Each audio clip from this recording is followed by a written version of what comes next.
without getting into a tutu-meh-meh between the government and the opposition, I just wanted you to put your side, first and just explain to our viewers, why does the opposition and your party think that Mr. Ashwini Vaishnav, the railway minister, should resign? Thank you, Ankit. Let me come to your question in about 30 seconds. The letter of the Congress president has several figures, some of which you mentioned.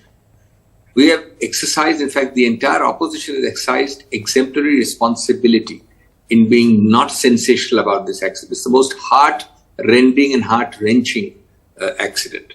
But unless and until we raise those figures, we would be abdicating our responsibility. And before I come to Mr. Vaishnav, just consider 3 lakh vacancies.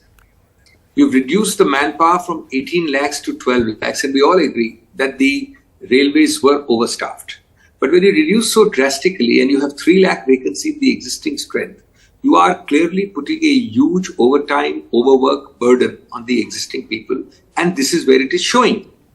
You have not only the CAG report, which you mentioned, which sadly and tragically talks about reduction in expenditure on rail safety, but you have the Parliamentary Standing Committee, which says that barely 8 to 10% of cases are examined by the Commissioner of Rail Safety of trail accidents. This huge thing about examination, collating, extrapolating results is limited to 8 to 10%. 70%, in fact, you said 75, I'm saying 70% are because of derailment. Now, let me, remember one thing, the Rashtriya Rail Suraksha coach has decreased by 79 to 80%. I mean, that's a ridiculous figure. This renaming spree, very sad. It is we who started this anti-collision system, which has a proper name, from 2011. This government renamed it the Kavach in 2022. The Congress president's letter points out, and I could not believe it when I saw it, 4% is covered by Kavach. The Honorable Prime Minister goes and inaugurates Vande trains every other day, calls it Kavach. That's purely renaming. The scheme started in 2011. And you have 4% coverage. Now let me come to your resignation point. It is completely misunderstood and distorted. As a matter of fact, Mr. Ashwini is a very nice man. It's not because he happens to be from my hometown. He's a sincere person. He's a technocrat kind of person. And I really, I have nothing against him personally. A resignation of a person is not meant to show that Ankit did something personally to cause the negligence. Nobody is saying you pushed a button wrongly. A resignation of a minister is totally different. It is meant to convey a moral sense of responsibility. And the result of that moral sense of responsibility, especially for the degree it matters, this is a huge, huge accident. Right. It is that moral responsibility conveys that future rail ministers will go out of their way to take special extra caution so that they don't have to resign. That's the purpose of this. Nobody suggests that he's personally in any manner culpable. Absolutely. But Mr. Singhvi, totally such an act. Now, also one last thing. It's good you keep on doing what you like about the CBI. But this is absolutely ridiculous. That is about some kind of a grand conspiracy theory, whether it is digression and derailment of public opinion, I don't know. I'll hold my horses at the moment. But certainly, it is ex facie not possible that it is not negligence. Okay. Because the signal system is like saying you're flying a plane and the air traffic controller sends 2 planes on the same path.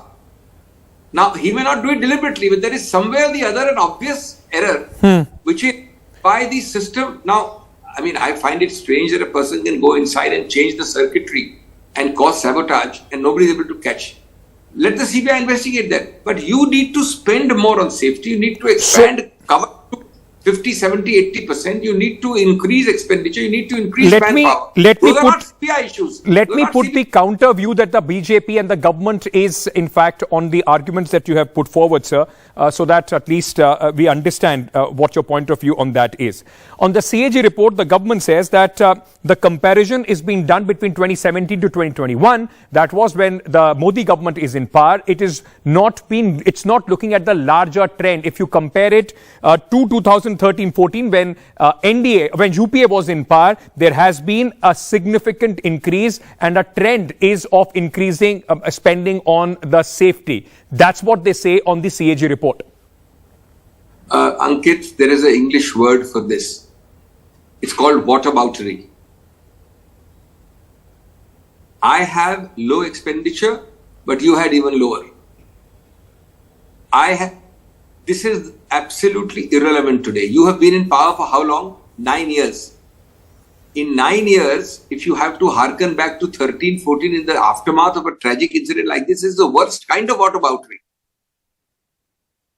Tell me one thing, you could not manage the decrease of the rail Suraksha coach Kavach coach by 79%, and you have to go back to 2013.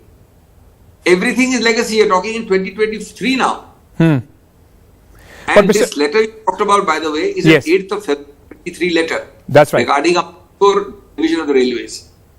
The letter makes very interesting reading. It talks about the anti-collision system, the very low coverage of Kavach, and the fact that these are prone to errors. That's right.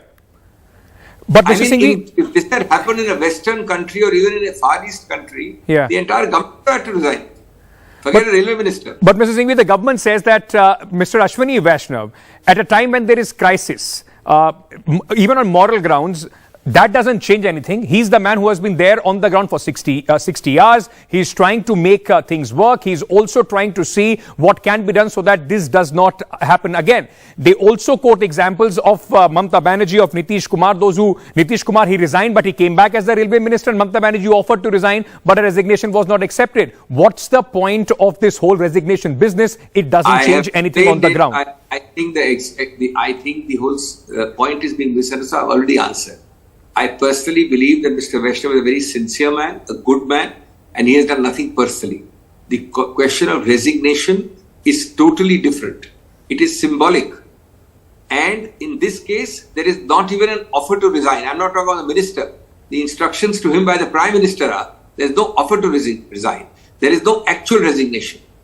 Nobody is suggesting that he should be outcast and never come back into politics. Nobody is saying that. But this is meant to convey a symbolic gesture which will make sure that the country realizes the gravity, the political class realizes the gravity, and any railway minister who takes charge will be looking out over his back, be very, very harsh on his officers, that this kind of thing should not recur, because it attaches responsibility right at the top. Now, no doubt this is vicarious responsibility. Okay. But vicarious responsibility in public life is very important. And nobody is suggesting a word about Mr. Vaishnav, the human being, the person. Are you also, in a way, worried about the fact that Mr. Vaishnav, who holds multiple portfolios, many former railway ministers have indicated, does require a 24/7 kind of a hands-on job? Should that also be seen as far as the government is concerned? In the end, there is no doubt about that. There is no doubt about that. The Modi government has a special penchant for clubbing ministerial posts, full ministries and departments. Never been done to the extent done by this government. But more than that, I think you have found that the railways are being treated just like another ministry. You saw the clubbing of the railway budget. You saw the clubbing of the railway ministry. Railway is actually a mega ministry. There are two ministries in the government of India which are mammoth. One is the rural development and the other is railway. So I think that, the best of people who work, and I can tell you straight away, Mr. Ashwini Vaishnav is a very hard-working person. There's no doubt about it. But, there are limitations to managing these things, micromanagement.